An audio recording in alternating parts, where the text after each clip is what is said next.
Garrett Lamppa Manufacturing, Kuuma sauna stoves. We're standing in front of our on-site sauna here, made by Bare Naked Saunas in Duluth, Minnesota. This is my good friend Brian.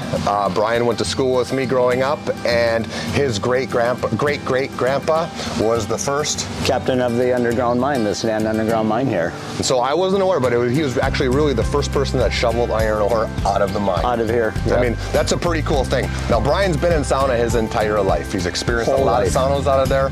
He's really getting into, we'll say, Ironman stuff right now, and so he's trying to incorporate this into his routine. He reached out to me yesterday about trying our on-site sauna, and so I know how well this one works because I use it on a regular basis, and I really wanted him to experience it and then kind of compare and contrast. So I'll just let him talk about yesterday, and then he reached out again to me today after yesterday, and he's coming back. Yeah, no, we're back.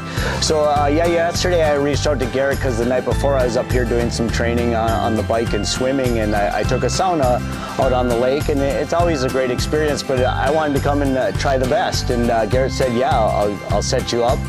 Came out, took it, used the new steam cannon, and it was amazing the different experiences of steam you were getting from the steam cannon, the waterfall down, the different hots and spiciness, and then the Blue Wave, or Zen Wave. The Zen Wave, the Kuuma Zen Wave. I mean, it's just like you're in a hotter steam room on how the steam comes through.